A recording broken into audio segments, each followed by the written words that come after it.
A lot of people think anybody in stained glass, all the work is church work.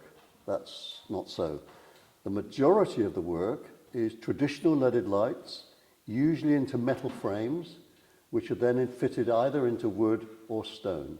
One of our USPs is we can deal with stone, we can deal with wood, we can deal with metal, and we can deal with a leaded light or stained glass.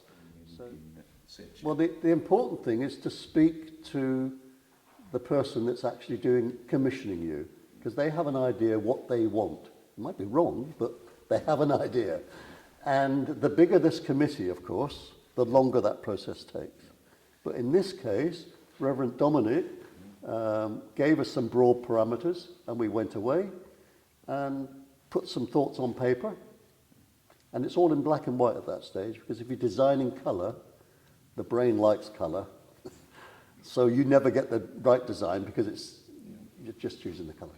We wanted a traditional feel because of the history of the church, the windows that are around it. It cannot sit and shout against other windows, although we're conscious it is a modern window. It's made in the 2000s. So we've included some traditional painting on glass fired in the kiln. We've included some art glass which goes around the ensign, which depicts the sky, the earth, the sea. And the actual ensign is very modern because it's fused glass, fused in the kiln. And as you move around, if you look at the ensign, you'll see that it tends to flutter. And this is where we've got the ripples in the glass when we fused it.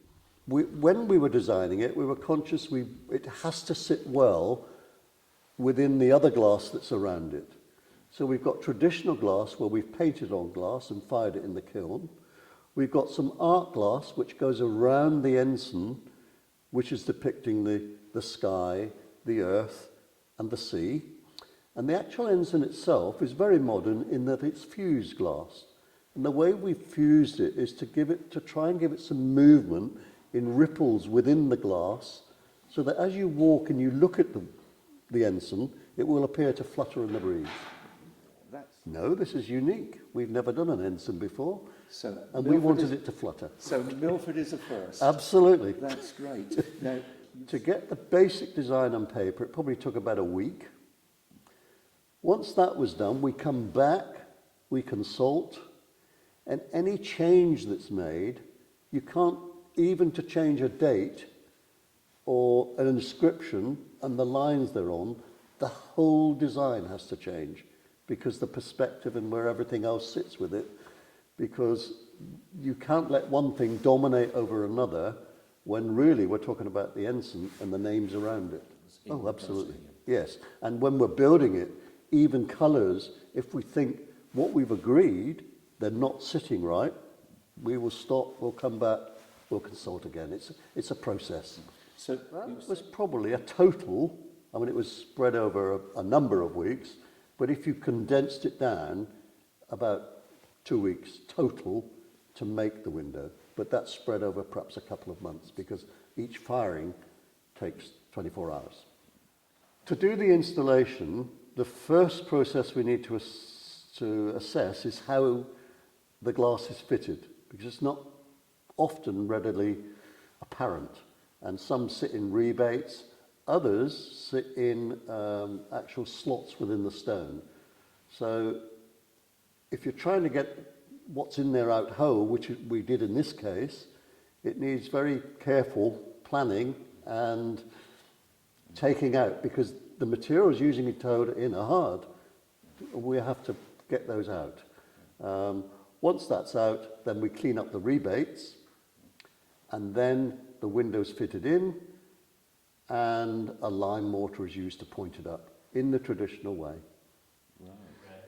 When we come to designing, we naturally assumed, I would think most people would, that the Royal Navy ensign is a white flag with a red cross and the Union flag in the corner. We were gladly put right by historical people that acquainted us that, in fact, in Nelson's times, the red ensign was the premier of the Royal Navy, followed by the blue, then the white. And the white ensign, as we know it today, was not the premier order.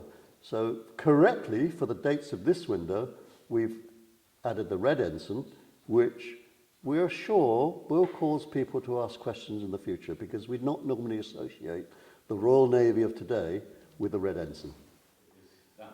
When it came to doing the red ensign, we found that we thought we'd got it right, but when you fire glass, as it goes through the temperatures, and to fuse glass, we're doing it at about 820 degrees centigrade, the colour changes.